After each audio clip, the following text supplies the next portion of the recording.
सामान लेना है, कभी मीटिंग में आगे तो आगे, नहीं आए तो क्या, तो हमें बड़ा सरल लगता है, बहुत ऐसा लगता है कि शायद इसके लिए कुछ ज्यादा करने की जरूरत नहीं है। बट हमें इस चीज को समझना चाहिए, जितनी भी इस इंडस्ट्री के बारे में कोटेशन है, जो कि आज मैं प्रोजेक्टर नहीं है, मैं वो चीजें आपको दिखाता, जितनी भी इंडस्ट्री के बारे में कोटेशन है, जितने भी इस इंडस्ट्री के एक्सपर्ट लोग हैं, वो सारे इस बात को बिल्कुल लिखित रूप में बता रहे हैं कि पूरी दुनिया में यदि सबसे बड़ा टर्नओवर का कोई व्यवसाय आने वाले समय में बनेगा तो वो डायरेक्ट सेलिंग बनने वाला है। इस चीज को आपको ध्यान में रखकर इस काम की तैयारी करनी है। तो यदि मैं इस काम को सही तरीके से सीख लूं तो मैं इस बिजनेस में कामयाब हो सकता हूं। अब जब मुझे पता है कि इस काम को सीख के रिजल्ट आ सकते हैं, तो फिर अगला प्रश्न है, फिर लोग सीखते क्यों नहीं?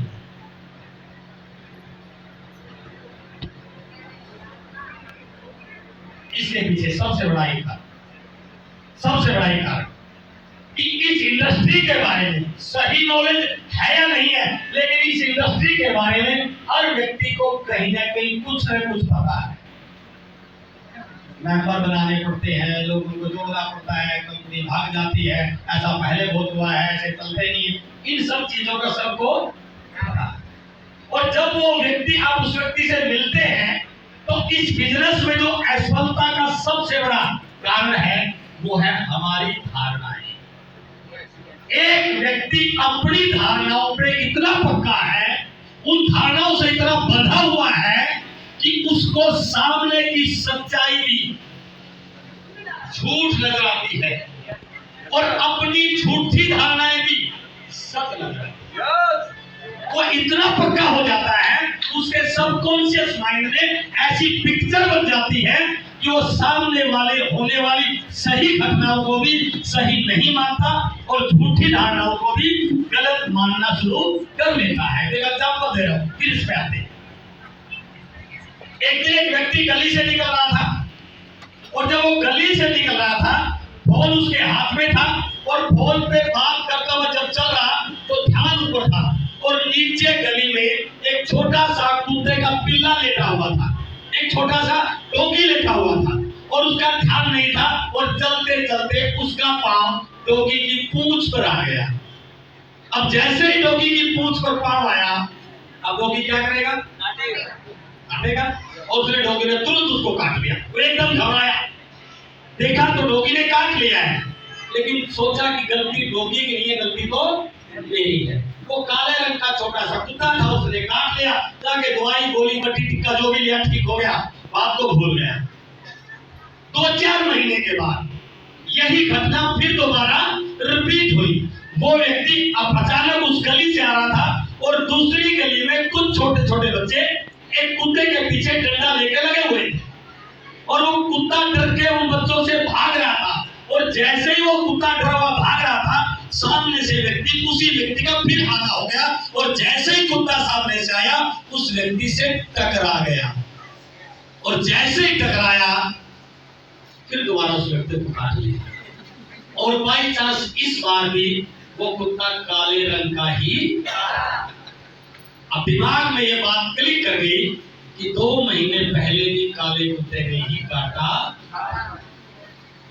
मन में आ गया काले कुत्ते खराब होते, लेकिन फिर दिमाग ने सोचा कि गलती तो मेरी, बात को भूल गया। 2-4 महीने के बाद यही घटना तीसरी बार हो गई।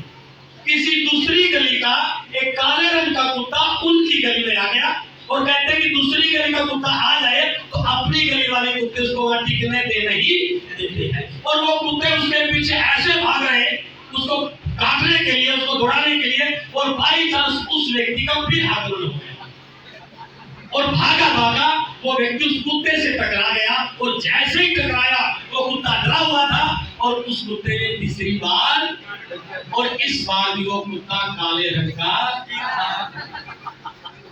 अब उस व्यक्ति के दिमाग में क्या बैठेगी बात? काला कुत्ता काटता है। जहां भी कुत्तों की बात हो रही हो, कहीं पर भी वो व्यक्ति सबसे पहले बोलता, बाकी जो मर्जी कर लेना, लेकिन काले कुत्ते से बच के रहना, काला कुत्ता काटता है। धारणा बन गई? क्या ये सच्ची धारणा है? लेकिन वो इस बात को मानने को स्वीकार ही नहीं है क्यों? क्योंकि उसके साथ ऐसा 3 बार घटित। इस बिजनेस में भी लोगों की जो धारणाएं बनी हुई है वो इतनी पक्की बन जाती है कि सामने की सच्चाई को मानने को तैयार ही। अब अपन उससे जिद लगा रहे हैं, समझा रहे हैं, वो मानने को तैयार, तो फिर क्या करें? एक तरीका है, क्या? मैंने एक अक्षर लिखा, क्या है ये?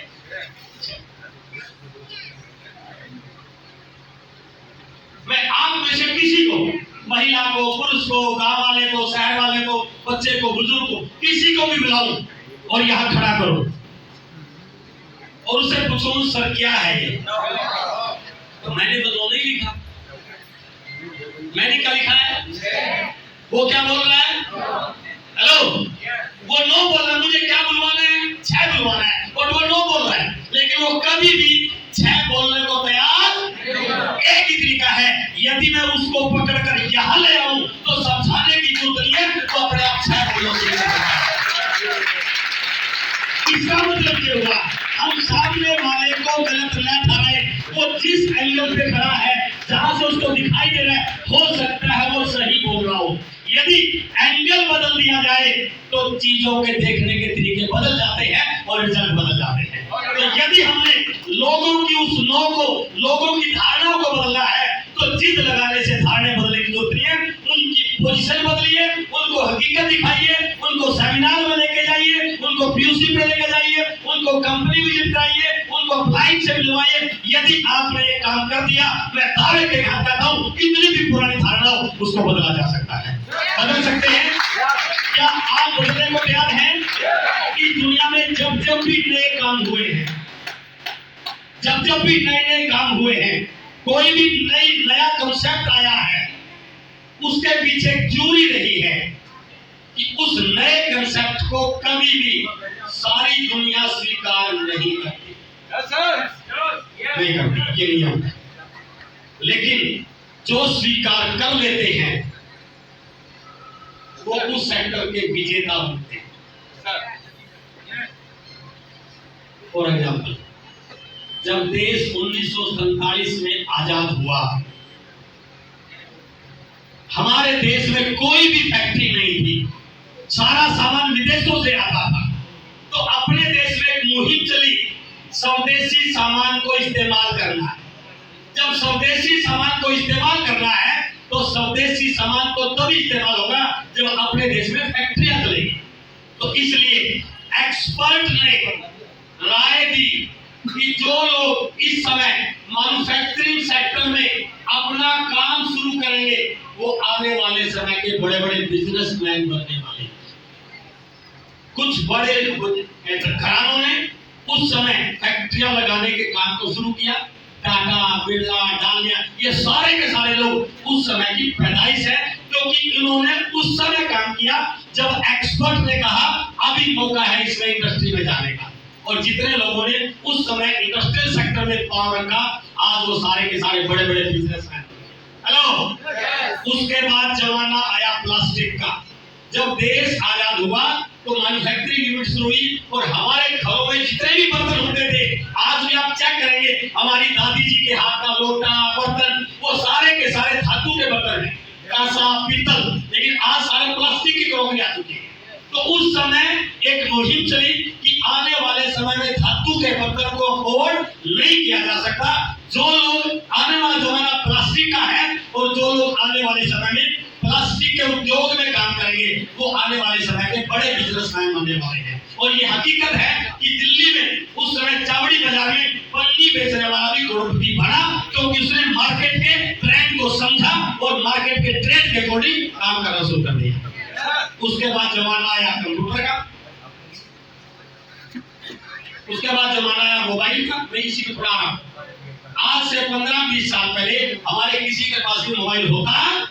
मैं जींद शहर में रहता हूँ, लेक्चर की नौकरी करता हूँ। उस समय हमारे 4-5 घरों में एक लैंडलाइन फोन होता। पड़ोसियों सब में व्हाट्सएप के घर पे लैंडलाइन फोन होता था। जब भी कोई फोन करता तो व्हाट्सएप दीवार में आवाज होगी, हमारा घर पास पास है, बीच में सिर्फ नॉइज की दीवार है। जब भी कोई फोन आता तो वो सब आवाज लगाते, सर आपका फोन आया हुआ है। तो हमारे हाथ में मोबाइल नहीं थे उस समय। धीरू भाई हमारे नारा दिया, कर लो दुनिया मुट्ठी में। और जिन लोगों ने उस समय मोबाइल सेक्टर में काम करना शुरू किया, आज वो सारे के सारे मोबाइल सेक्टर के दिग्गज लोग। कौन? वो लोग जिन्होंने उस समय हिम्मत की जब लोग मोबाइल को पसंद नहीं करते थे। आज आपका बेटा भाई मोबाइल की दुकान तो कर सकता है सर, मोबाइल रिपेयरिंग तो कर सकता है, मोबाइल का सेट तो बेच सकता है, लेकिन मोबाइल इंडस्ट्री का दिग्गज नहीं बन सकता। दिग्गज तो वो लोग बने हैं जिन्होंने उस समय एंट्री मारी जब लोग उस काम को करना पसंद नहीं करते थे। इन सारी तथ्यों के आधार पर अगला जो एक्सपर्ट की ओपिनियन है कि आने वाला समय डायरेक्ट सेलिंग का।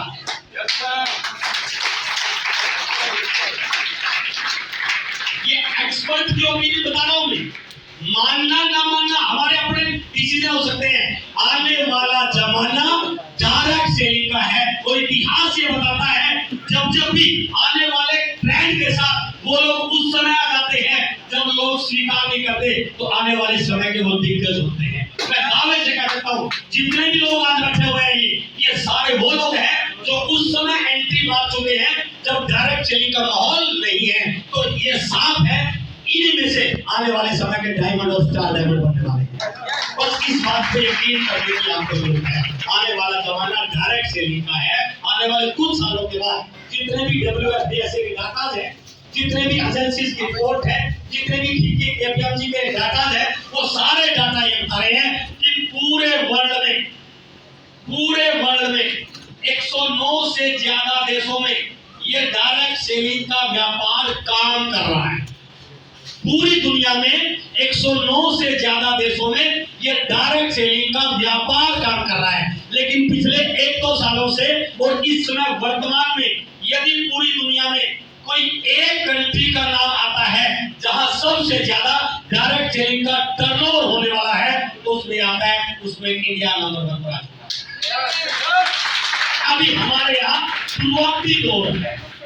सरकार की अभी गाइडलाइन आई है, सरकार ने अभी एक कानून निकाला है। धीरे धीरे सरकार इस इंडस्ट्री को लेकर बड़ी सीरियस है। नए नियम लेके आ रही है। स्कूल कॉलेज में डायरेक्ट सेलिंग पढ़ाई जा रही है। ट्रेनरों ने अपनी ट्रेनिंग के टॉपिक बदल दिए हैं। आप किसी भी, यदि हमारे बीच में कुछ किताब के पढ़ने वाले शौकीन लोग बैठे हो, मैं बिल्कुल ये ओपन चैलेंज के हाथ बोल रहा हूँ, आज से 15 साल पहले जितनी भी किताबों की दुकानों पे फिल्मी की कहानियां मिल जाती थी, चुटकुलों की किताबें मिल जाती थी, नॉवल मिल जाते थे, लेकिन नेटवर्क मार्केटिंग की कोई किताब नहीं मिलती थी। आज आप जाके देख ले, किसी भी रेलवे स्टेशन पे, बुक स्टॉप पे जितनी भी किताबें रखी होगी उसमें 50% से ज्यादा किताबें नेटवर्क मार्केटिंग और डायरेक्ट सेलिंग होती है। क्यों?